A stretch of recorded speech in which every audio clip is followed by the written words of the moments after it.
Olá, sejam bem-vindos e bem-vindas ao Sala de Aula na TV. E nessa temporada você acompanha discussões sobre paisagismo e conhece as origens e histórias de plantas presentes em nossa arborização urbana, praças e jardins. As reflexões fizeram parte da disciplina Repertório Vegetal e Paisagístico na Construção do Território Paulista, ministrada pela professora Marta Enokibara em 2018 e 2020, na pós-graduação em Arquitetura e Urbanismo da FAAC, no campus de Bauru. E nesta edição, vamos saber mais sobre duas árvores que têm em comum a beleza de suas flores e a origem brasileira. São elas o ipê e a quaresmeira. Participam do episódio Andréia Mora e Jéssica Tizeu. Bom programa! Olá a todos e todas, sejam bem-vindos a mais um episódio do Circulação das Plantas nos Jardins. Obrigada pela presença da Jéssica. Oi, Marta, tudo bom? Obrigada pela presença da Andréia. Olá, Marta, tudo bem? Tudo bem, Jéssica? Oi, Andréia. Obrigada, pessoal. Hoje nós vamos estar conversando um pouco sobre os resultados, de um dos trabalhos da disciplina Repertório Vegetal e Paisagístico na construção do território paulista. A disciplina teve como temática de trabalho a circulação das plantas nos jardins. O que consistia esse trabalho? A partir do conteúdo teórico ministrado nas aulas, os alunos deveriam escolher uma planta e investigar a sua origem, como ela chegou ao Brasil, como se inseriu em nossas praças e jardins e na arborização urbana. No episódio de hoje, nós vamos dar enfoque à arborização urbana, explorando também alguns aspectos culturais. Os resultados dos trabalhos, eles trazem uma pluralidade de olhares enriquecidos pelas diferentes áreas de formação dos alunos que participaram da disciplina e que hoje nós vamos estar falando, então, com os alunos que fizeram a disciplina em 2020. Então, são profissionais da arquitetura e do urbanismo, caso da Jéssica e da Andréia, mas também tivemos alunos formados em ecologia, engenharia agronômica e florestal. Eu acho que a riqueza dos resultados dos trabalhos se deve muito a isso e a troca de informações que houve entre todos. Hoje nós vamos conversar sobre duas espécies arbóreas que são muito utilizadas na arborização urbana. Ambas têm uma floração abundante, cores vibrantes e são muito compartilhadas em fotos, principalmente nas redes sociais. Suas flores pintam as ruas, ora de amarelo, ora de roxo, e trazem vida e significado aos que passam. Então, eu vou pedir para a Jéssica e para a Andréia apresentarem inicialmente essas espécies para nós. A quaresmeira, que é essa imagem que vocês estão vendo na tela, ou Tiboquina granulosa, que é seu nome científico, é uma espécie brasileira muito conhecida pela sua intensa floração roxa. Ela é muito indicada para arborização urbana, como a professora falou, e também por reflorestamento de áreas degradadas, por ter um crescimento rápido. Existem várias espécies de ipê amarelo, No caso do levantamento do meu trabalho, o ipê que a gente escolheu foi o Androanthus trisotricus, esse que vocês estão vendo aí na tela. Esse é o seu nome científico e é uma espécie muito utilizada também na arborização urbana. E conta para a gente como é que vocês começaram a estudar essas espécies, Por que se escolheu essa espécie, Andréia? Na verdade, quando a gente optou pela escolha das espécies das árvores, de imediato eu pensei no ipê amarelo, justamente por ter uma afetividade com essa árvore. Eu tenho uma no meu jardim da minha casa. Mais do que justificado, Andréia. E no seu caso, Jéssica? No meu caso, o interesse pela quaresmeira surgiu principalmente por eu ter estudado o botânico Frederico Carlos Reni na iniciação científica que eu fiz com a professora Marta em 2014. A quaresmeira era uma das espécies estudadas por ele e também era uma de suas preferidas. Aliás, para esclarecer para todos, o Frederico Carlos Reni, que a Jéssica mencionou, e também falando sobre arborização urbana, não tem como a gente falar sobre o livro que o Reni escreveu, que foi denominado Arborização Urbana e publicado em 1944. Esse livro, ele trata de espécies nativas e para arborização urbana, e se não foi o primeiro, foi um dos primeiros manuais de arborização urbana da cidade de São Paulo. E se não me engano, além da Quaresmeira, que a Jéssica já disse que estava presente, né, o IP também estava presente nessa publicação, não é, Andréa? Estava sim, Marta. O IP amarelo também fazia parte desse repertório aí de espécies nativas que o Renner trouxe para a gente no primeiro manual, ou como você disse, né, um dos primeiros manuais aí de arborização urbana. Mas acho que a Jéssica podia falar um pouquinho mais sobre ele. Sim, sim, o Reni foi mesmo um cientista admirável, né?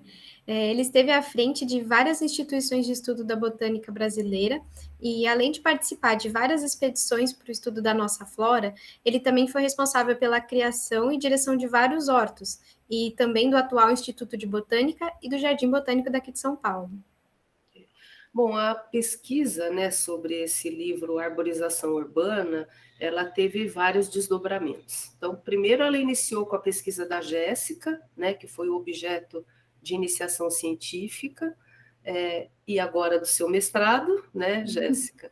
E também já foi objeto de estudo, né, no caso específico arborização urbana, da Gardênia, que fez o mestrado também aqui conosco, né? E o que consistiu o trabalho dela? Ela comparou essas espécies do Rene, né, no livro de 1944, com um manual, na época da dissertação dela, mais atual existente na cidade de São Paulo. Então, comparou com o manual de 2015 e descobriu 92 espécies no manual de 2015 que já estavam indicadas pelo Rene em 1944. Né? Então, isso demonstra a atualidade dele. Né? Aí eu pergunto para vocês, quais características fazem com que a quaresmeira e o IP sejam tão indicadas e tão presentes na arborização urbana? Então, Marta, além do aspecto ornamental, né, por conta das suas flores, a quaresmeira ela é muito indicada para a arborização urbana porque ela possui algumas das características que são tidas como favoráveis para a boa adaptação em meio às cidades. Nós podemos citar como exemplo as raízes, né, que são profundas e não agressivas, o que favorece o seu uso em calçadas, desde que seja deixado um canteiro adequado para o seu desenvolvimento. O suporte pode variar de 5 a 12 metros, o que no ramo da botânica pode ser considerado como de pequeno a médio porte, que é o tamanho mais indicado mesmo, mais, né, ideal para o plantio em calçadas. Um outro ponto que destaca também é a quaresmeira para arborização, é a formação e o crescimento dos seus galhos, né, que tendem a não entrar tanto em conflito com a questão da fiação elétrica. Ela também ainda é conhecida por ser rústica, e essa rusticidade permite que ela se adapte, né, a ambientes que são muitas vezes adversos, que a gente sabe que na grande maioria é o caso das nossas cidades. E o IP amarelo, André, é a mesma coisa? Isso, Marta. O IP também é uma das espécies mais indicadas nos manuais de arborização, justamente por ele também ter características semelhantes à quaresmeira, né? O tronco do IP, ele é quase reto e a sua copa, ela tem galhos tortuosos que facilitam também o desvio da fiação elétrica e também do uso das calçadas. Ela também é uma árvore de pequeno e médio porte, né? Chegando de 4 a 8 metros de altura, e as suas flores, elas são funil, sabe? Parecido com uma cornetinha. Vocês vão ver aí a imagem aí aparecendo da florzinha do IP. E elas florescem no mês de setembro, o que é o nosso inverno. E para a sua coloração ficar mais bonita ainda, é quando ela cai no chão também, né? Dando aquele contraste intenso no asfalto ou na calçada. Ah, uma coisinha que eu estava esquecendo. Quanto mais seco e mais rigoroso é o inverno, mais bonito fica a floração do IP amarelo. Bom, o IP amarelo e a quaresmeira, vocês já esclareceram que são nativas do Brasil, né? Então não existe essa essa pesquisa, como tem em outras espécies que nós vamos estar discutindo aqui em outros episódios, de como ela chegou até o Brasil, né? A quaresmeira e o ipê são do Brasil, né? São nativas do Brasil. Mas o Brasil, a gente sabe que tem uma dimensão continental, e nós temos diferentes biomas. Então, eu pergunto, elas estão presentes em todos os biomas do Brasil? Ô, Marta, a Androanthus trisotrico, ela é a espécie que eu estudei, né, especificamente. E ela é encontrada apenas no bioma de Cerrado e Mata Atlântica do nosso Brasil, principalmente nos estados brasileiros da Paraíba, Pernambuco, Bahia, Minas, Espírito Santo, São Paulo, Rio de Janeiro, Paraná, Santa Catarina e também o Rio Grande do Sul, como vocês podem ver aí no mapa com a indicação em amarelo. Jéssica, e no caso da quaresmeira, onde que nós encontramos? A quaresmeira é característica da Mata Atlântica, né, como destacado em roxo escuro no mapa. E ela pode ser encontrada em maior escala nos estados de Santa Catarina, São Paulo, Rio de Janeiro, Minas Gerais e Bahia. Aliás, não, Jéssica, é importante lembrar que a Mata Atlântica é um bioma tão devastado no nosso país, não? É verdade, André, o que é lamentável, né? São poucas as áreas remanescentes, né, se comparada à cobertura original desse bioma. Mas mesmo assim, ainda nos dias de hoje, em algumas delas, é possível ver a quaresmeira florida, né? E é bem lindo de ver esse roxo intenso no meio do verde das matas, né? E convenhamos, dá até um certo orgulho e alívio também, né? Em pensar que mesmo com todo esse processo de desmatamento que ocorreu nesse bioma, ainda a gente pode ver as nossas matas floridas. Eu acho que as duas espécies que vocês estudaram, né, o ipê e a quaresmeira, já são bastante conhecidas, né, e geram um encantamento assim muito grande das pessoas quando elas estão floridas, né. No caso específico do ipê, no mês de setembro de 2021, todos que participaram, né, da disciplina ficaram enviando um monte de fotos, né, dos ipês para a Andrea, né. Então, quer dizer, não só entre nós, né, mas na população em geral, quando estão floridos, é muito comum a gente ficar ouvindo a frase: ah, o ipê da minha rua está tão lindo, ah, não, o meu ficou mais florido, olha, o meu floresceu mais. Verdade, Marta, isso mesmo. Ele vira referência, né, para muitas pessoas e ele é digno de admiração, né? Talvez por isso que a gente até escute falar que o ipê é a queridinha do Brasil, né? Mas só para a gente ressaltar, desde 1961, a flor do ipê ela se tornou a flor símbolo do nosso país, né? O até então presidente Jânio Quadros decretou ela, né? Sendo a flor símbolo. E, além do mais, as suas flores amarelas contrastando com as folhas verdes, ela faz uma referência justamente no mês de setembro, né? O mês da nossa independência, a referência à nossa bandeira nacional. Não, é muito interessante, né, essa alusão ao simbolismo das cores, né, a nossa bandeira, né, e as analogias não param por aí, né. No caso, a quaresmeira também, o nome quaresmeira, se remete a uma data comemorativa também, não é, Jéssica? É verdade, né? Essas duas árvores são mesmo parzinho perfeito. Bom, a origem do nome quaresmeira, ela se deve, né, à época mais intensa da floração da espécie, que coincide com a quaresma cristã, né, que é o período entre o carnaval e a Páscoa. E geralmente essa data, né, se concentra entre os meses de fevereiro a abril. Essa exuberância da cor roxa, né, das flores, ainda também é atrelada à paixão de Cristo, né, e também é tida como simbologia de penitência e serenidade. Essa cor também é muito utilizada pela Igreja Católica nas vestes litúrgicas durante a Quaresma e na celebração de alguns eventos da Semana Santa. Bom, gente, falando em origens, um outro ponto do trabalho, né, era investigar como as espécies chegaram ao Brasil. No caso do ipê da quaresmeira, a gente já falou, vocês já ressaltaram que elas são nativas, então elas já estavam aqui, né?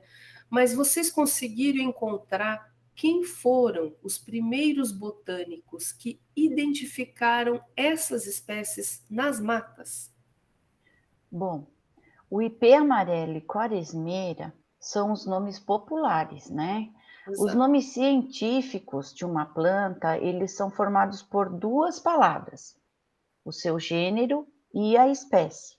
No caso do ipê amarelo, especificamente que eu estudei, o Androanthus trisotricus, a primeira identificação científica foi feita pelo botânico austríaco Carl Friedrich Philipp von Martius, tido como um dos mais notáveis viajantes naturalistas que passaram pelo Brasil no início do século XIX. E ele também foi autor da Flora Brasiliensis, tida até hoje como uma das maiores publicações mais completa da flora brasileira. Jéssica, e no caso da quaresmeira, quem identificou inicialmente a espécie? Bom, a identificação científica da quaresmeira, né, denominada Tiburtina granulosa, foi feita pelo professor de Ciências Naturais e botânico belga Alfred Cognot, que mesmo sem possuir formação acadêmica de botânica, era um estudioso considerado muito importante para o mundo científico da Bélgica. Em 1872, ele foi convidado para participar da equipe de botânicos, né, que deu continuidade à catalogação das espécies brasileiras na obra Flora Brasiliensis de von Martius. Gente, é importante ressaltar, né, como a Andrea mencionou, né, a Jéssica também, que o Flora Brasiliensis, né, é fruto dessas primeiras expedições do von Martius, Spix e Martius. Spix faleceu precocemente, né, e ela teve a colaboração de vários botânicos, né? Então eles iniciam, mas teve a colaboração de vários botânicos. E esse material antes ele estava disponível em herbários espalhados em diferentes lugares. Hoje todo esse material ele está digitalizado e pode ser consultado online através do link que nós vamos expor aqui para vocês, florabrasiliensis.cria.org.br. Né? Então, é uma maravilha de material que pode ser consultado em toda a sua plenitude.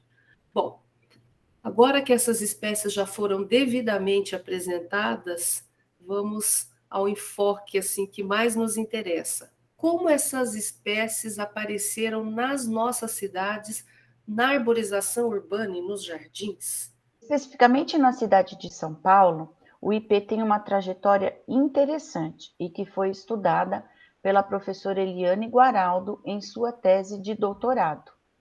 Mas para entender essa inserção do ipê na arborização urbana, a gente tem que falar um pouquinho de uma avenida muito conhecida pelos paulistanos. Sim, a Avenida Paulista. Ela foi inaugurada em 1891 e foi um dos primeiros bulevares implantados na cidade de São Paulo, com uma arborização de uma espécie exótica utilizada nesse período, o ligustro, com o nome científico Ligustrum japonicum. À véspera do centenário da independência é que surge uma novidade, intercalado a essa espécie exótica, sim, a nossa nativa, o ipê amarelo, e mais especificamente o Androanthus trisotricus. André, então você está querendo dizer que a Avenida Paulista foi uma das precursoras do uso do ipê amarelo na arborização urbana?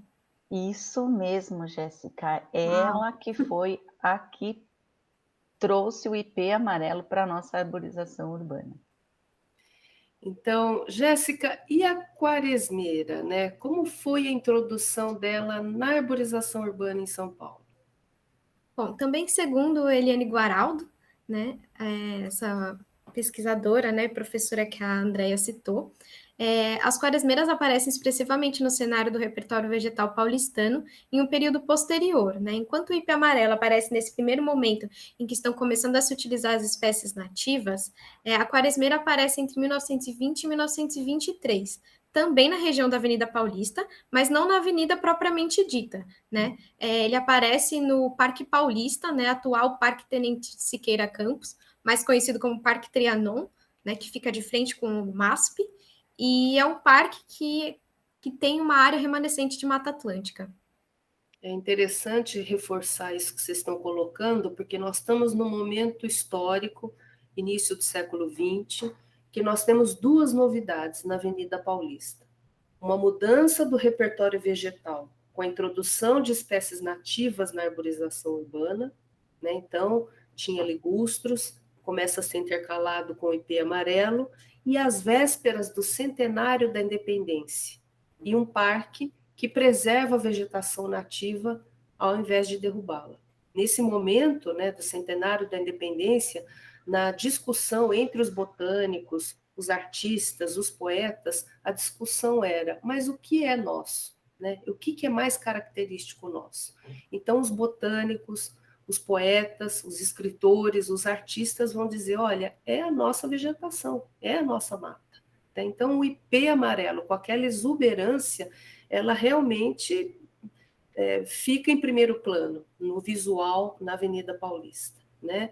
E preservar uma mata que até então não era uma coisa de praxe ser feita, elas eram derrubadas para estar implantando jardins com espécies exóticas, podadas, né? O fato de estar preservando esse fregamento de mata, e onde está inclusive a quaresmeira, é uma mudança desse novo paradigma mesmo que se introduz no início do século XX, né? Sim, né? Ambas as espécies são muito representativas desse período de inserção da vegetação nativa na arborização. A quaresmeira, ela também aparece, né, como repertório vegetal do primeiro parque público da cidade de São Paulo, né, o Parque da Várzea do Carmo, que é o atual Parque Dom Pedro II, no centro, né, da cidade. E nessa mesma época, né, a autora destaca também a utilização, né, da quaresmeira na arborização da Rua Augusta, né, uma das ruas que corta a Avenida Paulista, e também é muito conhecida em São Paulo, né, por conta dos bares, né, das atividades noturnas. A Guaraldo, né, aponta que foram plantadas 110 mudas de quaresmeiras nela, e ainda hoje, apesar de pouco expressiva, né, essa vegetação ainda se mantém presente nessa rua. Mas, Jéssica, eu me lembro lá, quando você estava fazendo o seu trabalho, que você abordou sobre um projeto de um artista plástico para Marginal Pinheiros, e que também havia presença da quaresmeira, não é mesmo? Sim, sim. Na década de 1990, né, uma parceria com a Prefeitura de São Paulo e a Eletropaulo fez o plantio de algumas mudas de quaresmeira na Marginal Pinheiros. Né? A iniciativa ela foi balizada pela obra, né, inspirada nessa obra de arte denominada Projeto Natura, né, que foi apresentada na 20ª Bienal Internacional de São Paulo pelo artista Antônio Petkov. Né? A proposta ela pretendia fazer das margens do rio, né, do Rio Pinheiros, no caso, um arco-íris com espécies arbóreas nativas. A quaresmeira representava a cor roxa, né? Mas, infelizmente, essa proposta não foi totalmente concluída. Só alguns trechos mesmo. Mas, mesmo assim, ainda hoje é possível encontrar exemplares da quaresmeira na Marginal, assim como em outros lugares da cidade de São Paulo, como na Rua Augusta, como você disse, e também no bairro da Liberdade. Bom, meninas, vocês já falaram sobre a origem, os biomas, quem descreveu cientificamente a planta inicialmente, né? Como apareceu na arborização urbana de São Paulo, e uma outra etapa do trabalho era verificar se a espécie foi encontrada em outros estados, por exemplo, Rio de Janeiro. Então eu pergunto, vocês encontraram exemplares delas em terras cariocas? Bom, sendo uma espécie da Mata Atlântica, né, teoricamente a quaresmeira deveria aparecer naturalmente também no Rio de Janeiro. A nível projetual, né, eu encontrei registro da utilização da quaresmeira num projeto de arborização da cidade do Rio de Janeiro, na Avenida Edson Passos, em 1956. As mudas, né, elas foram plantadas nos arredores do Alto da Boa Vista, né, que hoje são conhecidos como Curva do S e Curva do Bandolim. Esses locais eles estão inseridos, né, numa área de preservação ambiental que fica entre a Floresta da Tijuca e a Serra Carioca, né, que ambas são áreas de reserva pertencentes ao Parque Nacional da Tijuca.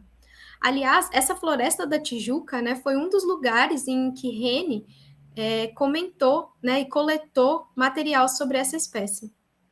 É bom lembrar, né, que você ressaltou no trabalho, né, feito na disciplina, que o projeto original dessa avenida ele pode ser visualizado no acervo do Centro de Memória da Paisagem Carioca da Fundação Parques e Jardins do Rio de Janeiro. Aliás, a fundação é desde a época do Império, né? Então, esse material desse projeto que a Jéssica mencionou, além de vários outros, eles podem ser visualizados no site, que nós também vamos disponibilizar aqui, paisagemcarioca.rio.rj.gov.br. Então, lá vocês vão ver não só esse projeto que a Jéssica mencionou, mas vários outros, e é um centro fantástico, assim, de consulta a esse material. Bom, Andréia, e o ipê amarelo? Também presente no Rio de Janeiro? Então, Marta, o ipê amarelo aparece também no arboreto do Jardim Botânico do Rio de Janeiro. E tanto o ipê como outras espécies, podem ser consultadas online através de um aplicativo que eu vou mostrar aí para vocês. Tem o link, né? RB do JBRRJ, que é o Jardim Botânico do Rio de Janeiro, e ele é muito simples. Vocês primeiro podem fazer uma pesquisa já direto com o nome científico da planta, né? Ou então fazer a alternativa para o nome popular, como eu estou mostrando aí para vocês, que eu coloquei o ipê amarelo. Aparecendo o ipê amarelo, vai vir toda a seleção do que tem de acervo de ipês no arboreto do Jardim Botânico. E aí é só clicar nas bolinhas identificadas aí com a cor e vocês vão fazer uma visita online ao Jardim Botânico do Rio de Janeiro e ver as espécies que estão lá. É legal a gente, né, vocês estarem disponibilizando, porque são informações que estão disponíveis e que geralmente o público desconhece, né, que dá para fazer todo esse passeio, inclusive virtual, pelo Jardim Botânico, né, do Rio de Janeiro. Bom, então, no caso dessas duas espécies, né, elas não vieram de fora, elas são do Brasil mesmo, e pudemos ver que elas circularam por diferentes lugares, né? A circulação dessas plantas se deu em diferentes lugares. Elas estavam presentes em São Paulo, no Rio de Janeiro, que vocês mostraram agora, mas e aqui no interior paulista? Também estão presentes? O ipê também aparece no interior de São Paulo, Marta, justamente pela sua beleza, né? E ela é uma vegetação de fácil propagação, né? Então, aquela estrutura, como eu já disse, de tronco quase reto e os galhos tortuosos que podem estar sendo inseridos em calçadas, claro, devidamente plantada, né, com o espaçamento necessário, ela se torna a mais viável ou uma das mais viáveis para a arborização urbana. E aí, em seguida, vocês estão vendo algumas imagens, inclusive dos colegas, né, que fizeram o trabalho junto com a gente, que enviaram para mim aí de setembro de 2021. Legal. E a quaresmeira, Jéssica, mesma coisa? Aí, Marta, a gente vê ela muito presente em algumas cidades do interior paulista, né, como Bauru, Ribeirão Preto, né, na arborização urbana mesmo, né. E como até comentamos anteriormente, tanto ela quanto o ipê foram muito utilizadas, né, e aclimatadas para serem distribuídas em diversas cidades paulistas, né. A professora Marta até comentou comigo outro dia, né, que encontrou uma quaresmeira no Jardim Botânico de Bauru, e que no início desse ano, na época da quaresma, ela era a única espécie que estava florida lá no local, né? Mas, assim, aliás, mesmo depois dessa disciplina, né, a gente passou a encontrar as nossas espécies, né, nas ruas, né, em alguns lugares, e é como se agora a gente tivesse com o olhar treinado, né, para ver e identificar elas onde quer que a gente vá. Então, entre nós, né, virou até uma prática. A gente vê a espécie, fotografa e encaminha, como a Marta e a André comentaram. É impossível, né, eu olhar um ipê e não lembrar da Andréia, ou então olhar uma tipuana e não lembrar da Thalita, né, que também é uma das espécies que vão ser abordadas aqui no programa. Eu acho que isso que foi legal, né, da disciplina, uma sementinha plantada, né, e a gente espera que com esse episódio possa também, né, trazer essa curiosidade, essa troca entre todos, né, que eu acho que foi muito rica. Então, eu queria, em função do adiantado, né, agradecer. Eu acho que vocês puderam trazer um percurso, né, dessa espécie aqui no Brasil, a inserção dela em algumas capitais, né, não daria para a gente estar abordando em todas, mas São Paulo, Rio de Janeiro e aqui no interior, mostrando como estão também presentes. Agradecer a colaboração de vocês na disciplina, né, e, enfim, muito obrigada. Imagina, Marta, foi um prazer. A gente que agradece. Imagina, a gente que agradece a oportunidade aí de estar expondo o nosso trabalho também. Obrigada. Obrigada, pessoal. Então, até o próximo episódio.